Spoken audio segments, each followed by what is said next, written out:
We've all had problems with abscesses one time or another. If you haven't had it on your own horse, you have seen it at one of the horses in your barn or yard. The abscess, there are different types of abscesses. We have acute abscesses and we have chronic abscesses. Typically we hear them called gravels. Sometimes we hear them developing as stone bruises, subsolar abscesses. I want to try to make it a little more understandable, to clear up some of the misnomers about abscesses and what may cause them, and what to look for in the abscess, and how to know when it's an abscess as opposed to being some other traumatic injury, because they can show up and show severe lameness just at the spur of the moment. So we're going to take a look at a horse that is at this moment going through an acute abscess. We're also going to look at a chronic abscess on the same horse, and it'll give you a better understanding of what to look for. Before I do that, I want to explain how an abscess, how it occurs and what the process is, an abscess. Generally, an abscess that we think of as a gravel begins with the infiltration of a bacteria or some foreign matter to the dermal layer or the sensitive structures of the foot. This can usually occur, and usually does occur, at the white line. We have poor quality white line connection. This opens up the area to infection, and the body reacts by creating an abscess to expel the body of this bacteria or infection, to protect the circulatory system from it. White blood cells are sent to the area, and because it's between the hard outer wall and the soft tissue of the corium, the area becomes inflamed due to this infiltration of bacteria, and this inflammation causes severe pain. An acute abscess will occur very quickly. It's not uncommon to have a horse, and to get to a horse where I'm about to trim, and I notice that there's a horizontal opening at the coronary band. And I'll say to the owner that it appeared that your horse had developed an abscess. It is common for the owner not to even know that this horse had an abscess, because the acute abscess can develop very rapidly and can occur overnight. The horse can become very lame, and by morning have the abscess rupture and begin to drain, and the horse is no longer in pain. Then there's what we call the subsolar chronic abscess. The chronic abscess develops very slowly. Sometimes a horse that's diagnosed with navicular syndrome, a caudal heel pain, can have a subsolar abscess as the root cause of its lameness. This is not uncommon. The subsolar abscess occurs when a horse bruises the corium of the sole, the sensitive structures of the sole, creating a bruise. This bruise creates an abscess. The abscess is often absorbed back into the tissue, leaving a cavity between a newly keratinized sole and the old exfoliating sole. This cavity can linger, and because it is a sensitive structure, or an area of sensitivity, when the horse is worked, it can bruise again and again and again. This is the horse that has this intermittent lameness. The horse is fine, you ride the horse, he becomes lame or foot sore, you give the horse a couple of weeks off and the horse gets better, and you ride him again and it reoccurs. What's generally happening here is we have a long-standing subsolar abscess.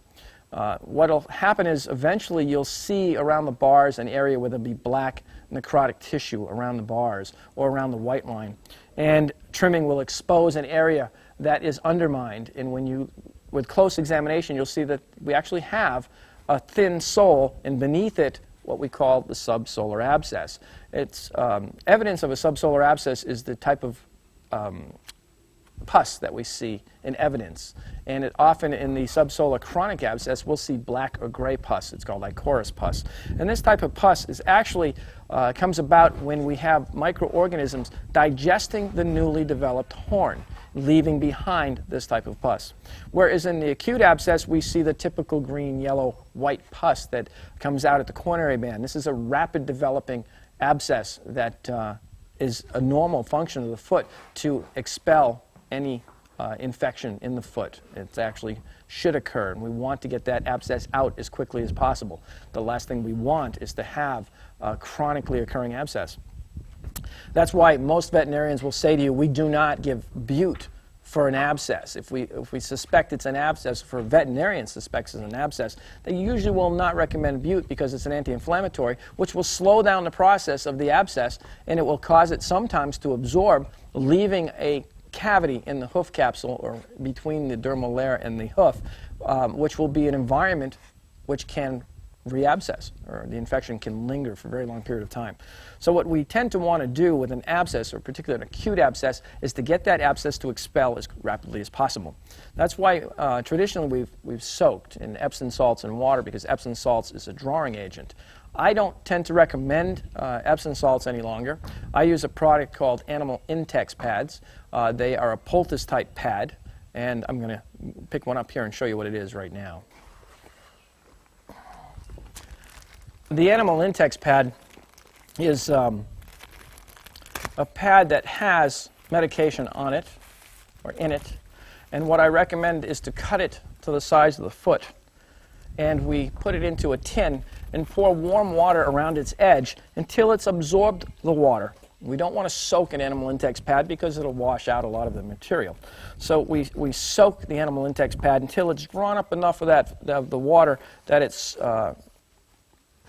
penetrated and absorbed a high degree of it.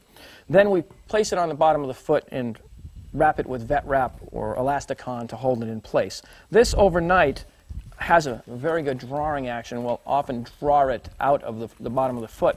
If you are concerned that the abscess has already traveled towards the coronary band, you can literally wrap it as a sock over the top of the coronary band, and again wrap it lightly with vet wrap, not extremely tight, around the top, or put an entire baggie over it and wrap it and leave it overnight, and it will draw out those abscesses quite effectively. So it's one product that I do like and I recommend is the Animal Intex Pad.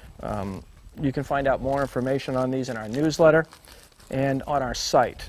So these are by 3M. They're a wonderful product, and I like them. I believe they are much better than using Epsom salts or apple cider vinegar or ichthamol or any of the other traditional means that we use to draw an abscess. So this, I believe, is a much better product. Once we have the abscess draining, then we need to make sure that we do get rid of any underlying bacteria or fungal infection or any viral infection. And again, I recommend a product called CleanTrax. This product is a non-necrotizing, deep penetrating hoof cleanser. It actually has been around for a very long time, not so much in the industry, the horse industry, but in the medical field. This product has been around for over 30 years in the medical field, being used for things like bladder infections, reoccurring bladder infections. A reoccurring bladder infection, this was used injected directly into the bladder and would kill the infection. So it's a non-necrotizing, antifungal, antibacterial, antiviral sporicide. So it's a very broad spectrum deep penetrating cleanser. It is a one-time soak often for abscesses, and it'll just literally boil out that abscess and keep the area clean. In using CleanTrax, you have to make sure that you use the appropriate soaking boot.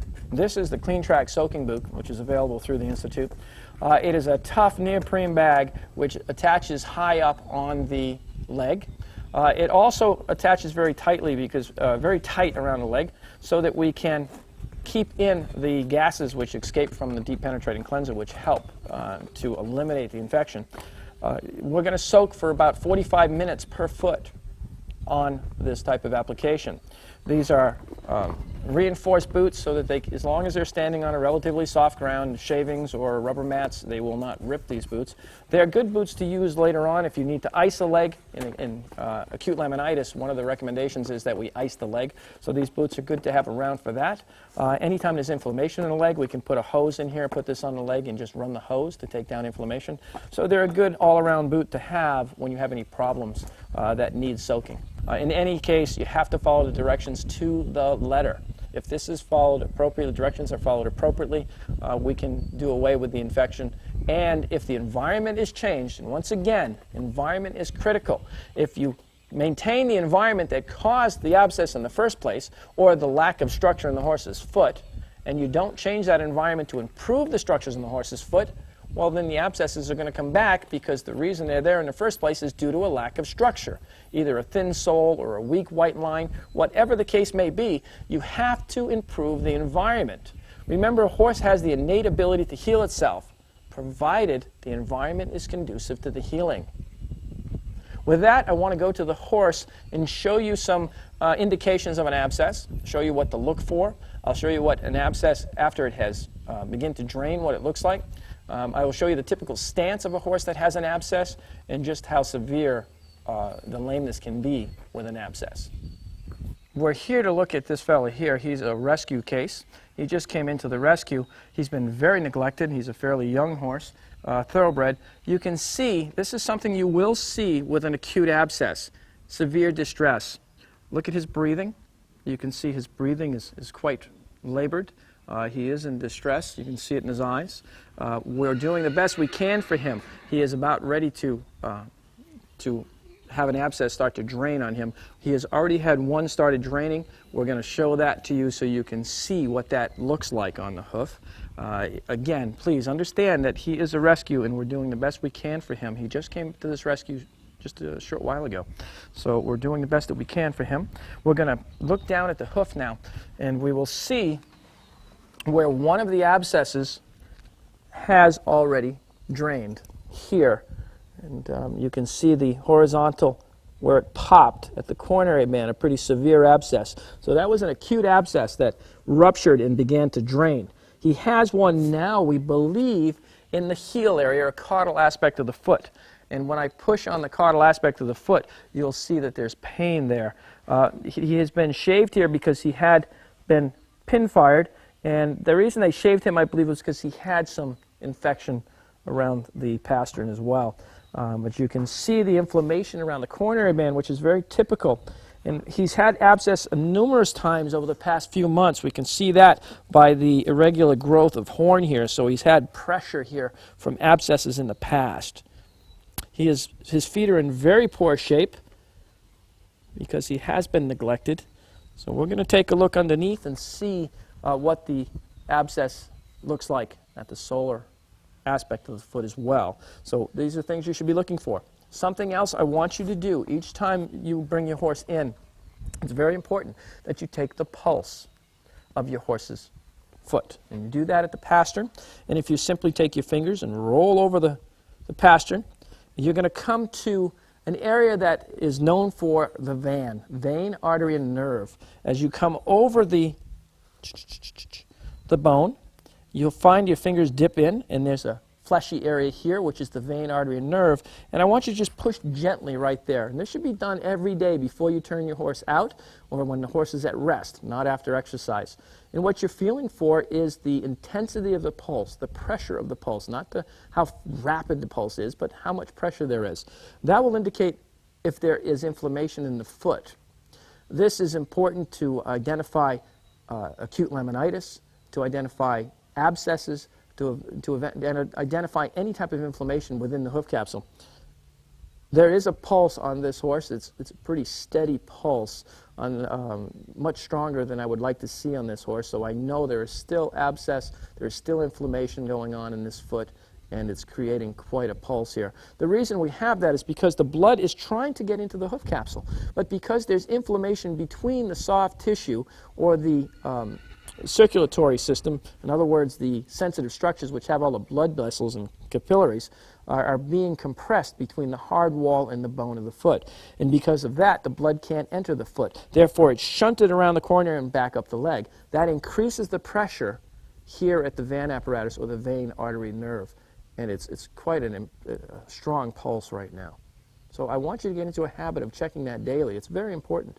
It takes only a few minutes to do when you're grooming your horse, is to check the pulse. I think it's something that very few people do, and it's very important in determining if there is a problem before the problem becomes too severe.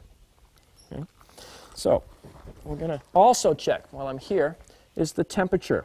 Run your hand down the limb, facing your palm. Your hand is very good for checking for temperature and changes in temperature. As this front of this hoof is relatively even in its temperature, but as I move back towards the bulb of the heel, I'm looking for one particular area that may show evidence of extreme heat. I'm feeling a bit more heat right through this quarter here, and if we look very closely, you can see there's a bulge right here. You can see when I depress it that there's swelling right here. So it's very possible that we're going to pop an abscess right here, because there seems to be filling right here. Can you see? I'm sure on the camera you can see my thumb depressing this area right into the bulb of the heel. So I'm going to turn the horse around so that we can look at the bottom of this foot and check the bulbs and see if maybe that's where the abscess is brewing. As we look at the bottom of this foot, we can see this is where the abscess began, and it tracked and popped at the coronary band, as you saw that horizontal crack from the outside. But it also is a very severe abscess and undermined the sole here, so that we had for some time, besides having the abscess in the coronary band, easy buddy, we've had a subsolar abscess as well, and it's tracked back quite a bit on this foot. And I'm not going to dig it out because I don't agree with digging these out, but you can see how it's undermined. And now it's also developing back in here, because you'll see the reaction to the horse, to the pain, to the pressure here. So this abscess is tracking all back in here. Easy, buddy. I know. So what we see is this bulge in the sole doesn't mean he's a flat-footed horse. That is a subsolar abscess that's been present for some time and has caused pressure underneath the sole to cause it to be prolapsed. And it's going to have to come out, and it's still draining. And you can see how the whole back part of this foot is undermined here, and the pain it causes when that foot wants to distort. You can see him reacting to it.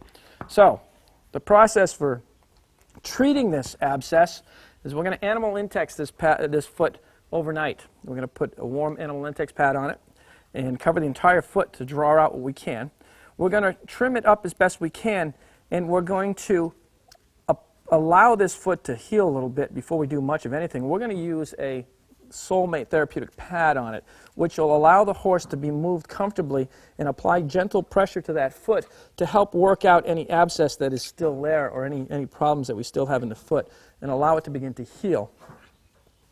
Once this has been had the animal intex pad on, and we relieve some of the pressure here, and it's been trimmed into balance, we're going to want to provide some protection to this foot.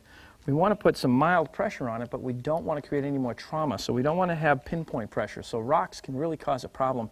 So when this horse is moving around the paddock, it can be a problem because we can get pinpoint pressure, and you can see how uncomfortable it is when that happens. So what we will use is the Soulmate therapeutic pads. I had these pads developed by Dow, and they are the answer to using a therapeutic pad. We used to use pink styrofoam. You're probably familiar with it as an insulation. The problem with it, with this pink styrofoam, is it would crush down and become very hard. It was also it wasn't reusable. So this is a closed-cell foam that was developed for us at the Institute, and it allows for an impression that will mold to the bottom of the foot, protecting the foot and applying a mild amount of pressure distributed around the whole bottom of the foot. When this does step on stone, you can see it will not apply pressure on the opposite side. So this will protect the foot. And the way this is applied is quite simply, we put it under the foot and then allow the horse to put his foot on it. Okay, bud, just relax. Once he gets the weight on it, we'll make an impression by lifting the other foot. Let him get an impression in it, which he's already starting to do. You can see he's starting to put pressure on it, and it'll actually feel better for him. So I'm going to lift this leg. Come on, handsome. I know. Come on. There you go, buddy. Now we can start to get an impression on it. Easy, bud. You can see how even that amount of pressure bothers him because of his abscess. Once the pressure has been applied, we can get an impression, and we'll cut that out. Now you can see where the pain occurs by looking at this pad. He's putting much more pressure at the toe and very little pressure in this area and this area. That's because if we look at the foot, this is the area. Should make the biggest impression. You see it? It's sticking out. It should make the biggest impression. And yet, the biggest impression is coming from the toe because he has so much pain in this area that he won't put the weight there. In another DVD, we mentioned that having a horse turned out 24/7 is great, and a lot of people think that that's how we get the exercise on a horse, is just having him turned out. Well, here is an example of a horse that will avoid that area, which needs to have some mild pressure on it because it's going to be uncomfortable. We don't want to work that horse if there's pain or a pulse. And this is very important, and I want you to remember this. If we check the pulse and there is a strong pulse, a horse shouldn't be exercised. A horse should be allowed to move at liberty and rest. We can protect it with a pad, but the horse should not be forced to work. The pulse indicates that there is still trauma and inflammation in the foot, and by exercising we can make it worse. So it's my recommendation, until the pulse has subsided for at least 3 consecutive days, that the horse be allowed to move at its own pace. If that means the horse just stands for 3 days, let it stand for 3 days. The idea is that this pulse should subside for at least 3 days before we begin to try to introduce any light exercise to the horse, even if it's in pads. All right. I use the pads on a horse that has a strong pulse to protect and allow him to move around comfortably. Okay. I have a pad here that has been on a horse, and you can see the impression it makes. And the advantage of these pads is they are reusable. This particular pad was on a sizable horse, and you can see how it actually molded and came up around the foot to hold it in place. They're put on with duct tape, and in another DVD you will see, or you have seen, that we have used boots, and we have a boot that this pad fits into and can be put on the horse. And if for any amount of time, if the pad has to stay on, the boots work wonderful. We don't recommend they stay on for much longer than 72 hours. We don't want to have a moisture problem because they're closed cell. They tend not to draw up moisture, but they can create condensation. So we don't want to soften the foot too much. So here is the routine for an abscess. Once we decide that it is an acute abscess, we want to get it to drain.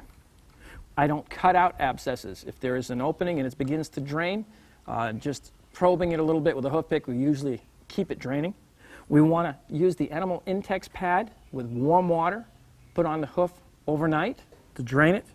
Once the draining has occurred, we want to clean tracks the hoof to pretty much clean out the abscess track. Then we want to use the hoof pads once the pulse has subsided for light exercise to create the correct environment for returning structure. If the pulse is there, the pads are used for protection and to make the horse comfortable. That concludes this month's perfect hoof topic on abscesses. I hope you gained a lot of information from that. One thing I want you to be aware of is that abscesses are an indication that there is something else wrong. Usually that there's a lack of structure in the hoof.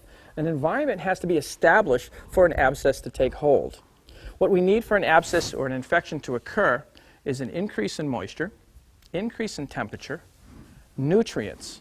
Those are all the things we need. Those are the ingredients. Abscesses occur because we have a trauma, perhaps a stone bruise, or we have infiltration of bacteria to an area, which creates necrotic tissue.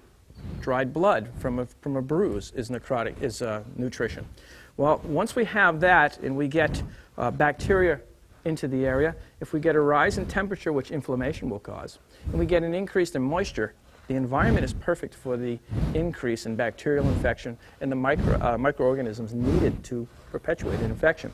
So we need to make sure that the environment isn't there. We want to make sure that our structures in the foot are healthy.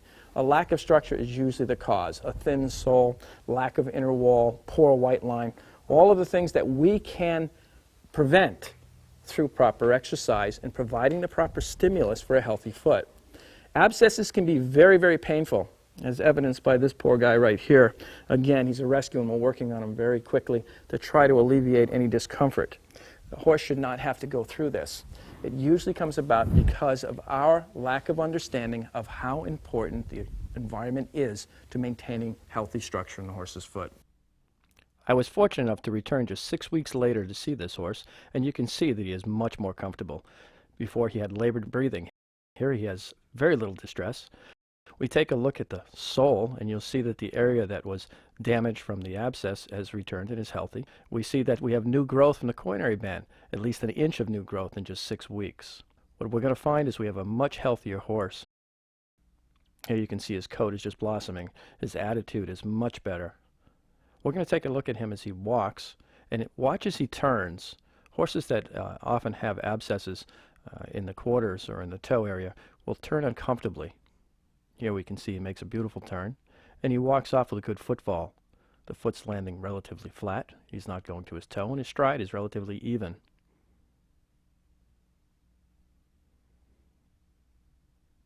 At the trot in slow motion, we can see he's moving relatively even, and we can look forward to having a much sounder horse in a very short period of time. Thank you for visiting with us this month on The Perfect Hoof, and until next time, keep it safe and enjoy.